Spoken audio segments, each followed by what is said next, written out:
तो चलिए स्टार्ट करते हैं एक बार फिर आपके पास एक प्रीवियस बोर्ड एग्जाम क्वेश्चंस जो कि आपको बोर्ड पे दिख रहा होगा। ये एक इंपॉर्टेंट क्वेश्चन है और ये किस यूनिट में से पूछा गया है, EMI एंड AC में से पूछा गया।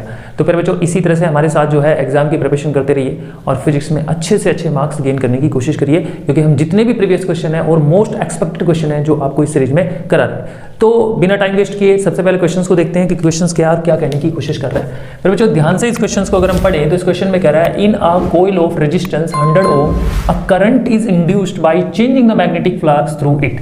फिर बच्चों एक कॉइल है जिसका रेजिस्टेंस दिया हुआ है 100 ओम।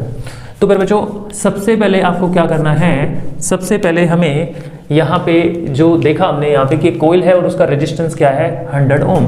तो फिर बच्चों सबसे पहले हमारे पास रेजिस्टेंस आ गया 100 ओम। ठीक है, हम यहाँ पे क्वेश्चंस को पढ़ेंगे। इस क्वेश्चन को पढ़ने के बाद इसमें से जो इंपॉर्टेंट जो गिवन टर्म्स है वो निकालेंगे।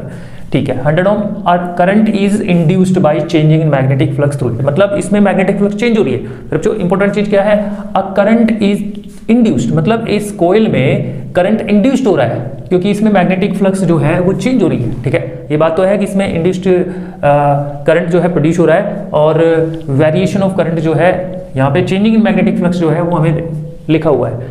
The variation of current with time in Son figure, कि भाई आपको भी पता है कि अगर किसी कॉइल के अंदर मैग्नेटिक फ्लक्स चेंज होगी तो वहां पे इंड्यूस करंट और ईएमएफ बनेगा, राइट बनेगा। लेकिन ये भी ध्यान रखना है आपको कि किसी भी कॉइल के अंदर या एक कॉइल के अंदर अगर मैग्नेटिक फ्लक्स चेंज हो रही है तो उसमें करंट का वेरिएशन हो रहा होगा, करंट भी चेंज हो रहा होगा। करंट चेंज होने से मैग्नेटिक फील्ड चेंज होती है और मैग्नेटिक फील्ड के चेंज होने से मैग्नेटिक फ्लक्स चेंज होता है। तो फिर बच्चों इसमें कह रहा है एक फिगर दिया हुआ है, देखो ये गिवन है फिगर। फिर बच्चों यहाँ पे करंट का वेरिएशन है, करंट का वेरिएशन क्या है, देखो यहाँ पे इधर वाई एक्सिस के अलोंग आप मान लीजिए करंट है यहाँ पे फिगर में और टाइम एक्सिस के अलोंग जो है यानी एक्स एक्सिस के अलोंग टाइम है। तो यहाँ पे देखो जैसे जैसे हम नीचे आते हैं देखो करंट जो है वेरी कर रहा है टाइम के साथ और टाइम बढ़ रहा है, लेकिन करंट जो है आपका डिक्रीज हो रहा है। मतलब साफ तौर पे ग्राफ हमें ये कोशिश कर रहा है बताने की कि भाई आपके पास यहाँ करंट का वेरिएशन हो रहा है टाइम के साथ। ओके ठीक है, इसका मतलब यहाँ पे इंड्यूस्ड ईएमएफ और करंट बनेगा।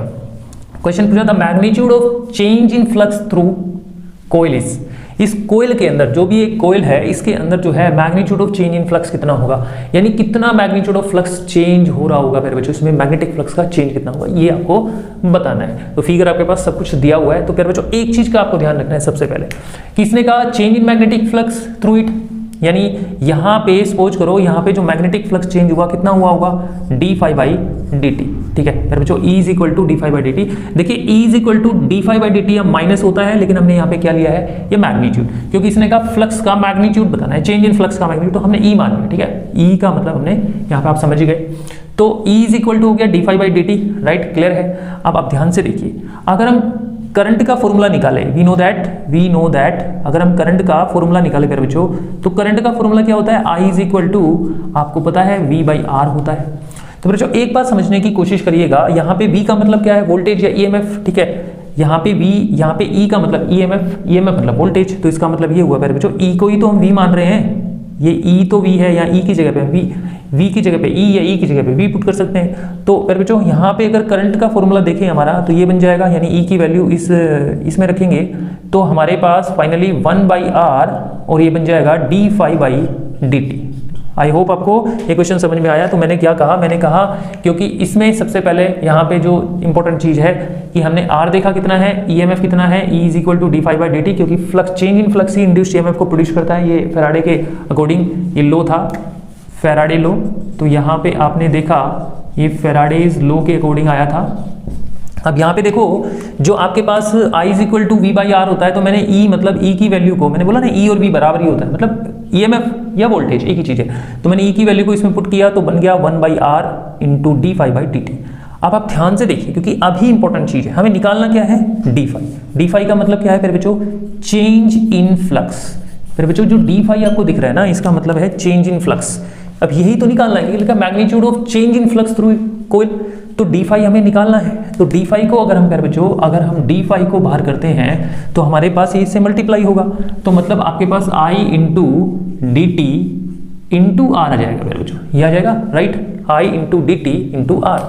अब इस फिगर को आप देखिए, इस फिगर में एक इंपॉर्टेंट चीज क्या है कि आप देखिए अगर मैं यहाँ पे ये लिख दूं d∅/R is equal to I into dt। ठीक है, अब ये क्या है I इंटू dt, एक्चुअल में ये क्या है, अगर इस फिगर में देखें फिर बच्चों देखो इस फिगर में देखें I इंटू t मतलब dt, I इंटू t यहाँ यानी ये क्या बताने की कोशिश कर रहा है, ये बताने की कोशिश कर रहा है area under current and time graph, current and time graph.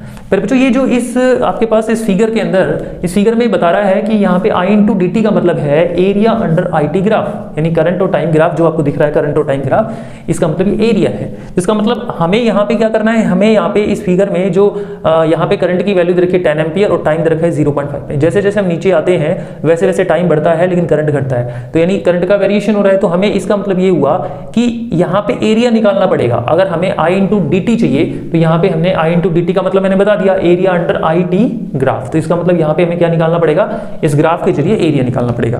तो फिर बच्चों हमारे पास यहाँ पे फाइनली क्या आ गया, फाइनली हमारे पास यहाँ पे d phi by r is equal to, अब आप इसको लिख सकते हैं, अब I इंटू डी टी का मतलब मैंने बोला area under I T graph. अब area under I T graph अगर हम देखें तो इसका ग्राफ क्या आ गया, पर जो राइट एंगल ट्राइंगल बन रही है, ये राइट एंगल ट्राइंगल बन रही है, तो 1/2 बेस इंटू हाइट। प्यारे बच्चों बेस क्या है, यहाँ पे बेस है आपके पास यहाँ पे डी टी, और प्यारे बच्चों डी टी मतलब यहाँ पे टी ले सकते हो, ठीक है, डी टी मतलब यहाँ टी, और हाइट मतलब प्यारे बच्चों आई, ठीक है, आई हम ये लेंगे। अब प्यारे बच्चों डी फाई बाई, अब ये आर उससे मल्टीप्लाई करेगा तो R into 1/2 into T into I. अब ये आ गया बच्चों। अब ध्यान से देखिए क्योंकि इंपॉर्टेंट चीज अभी है, d phi is equal to r की वैल्यू हमारे पास दी रखी है 100, तो हम यहाँ रखेंगे 100, राइट, 1/2, राइट, टाइम हमारे पास इस ग्राफ में 0.5, राइट, 0.5 को आप 0.5 लिखेंगे, और करंट को आप कितना लिखेंगे प्यारे बच्चों, करंट अभी आपके पास 10 एम्पियर है, 10 लिखा हमने। सारे को कैलकुलेट करें तो इसका प्यारे बच्चों पॉइंट हटाएंगे तो यहाँ पे नीचे 10 आ जाएगा, 10 से 10 कैंसिल हो जाएगा, राइट। अब 2 से हम ये 100 को कट करेंगे तो ये आ जाएगा। तो प्यारे बच्चों फाइनली हमारे पास जो आंसर आया वो d phi is equal to, इसको इसे मल्टीप्लाई करेंगे तो ये 250 वेबर आ गया। तो इसका मतलब हमारे पास 250 वेबर जो है सही आंसर आना चाहिए। तो हमारे पास डी ऑप्शन बिल्कुल करेक्ट है, हमारा जो डी ऑप्शन होगा वो बिल्कुल करेक्ट होगा। तो देखिए आप हमारे बोर्ड में ये क्वेश्चन पूछा गया है तो जाहिर सी बात है इस क्वेश्चन में दम तो है, क्योंकि हम कॉन्सेप्ट यहाँ से देखो कहाँ से हम कहाँ गए, और फिर हमने इस ग्राफ का इस्तेमाल करके यहाँ एरिया से जो है इस क्वेश्चन को सोल्व किया। और डी फाई का मतलब होता है change, the magnitude of change in the flux, क्योंकि डी फाई का मतलब चेंज, तो हमारे पास ये आंसर है। आई होप आपको क्वेश्चन समझ में आया। तो इसी तरह से हमारी वीडियो देखते रहिए, और अगर आप नए हैं तो हमारे चैनल को सब्सक्राइब कीजिए। Thank you.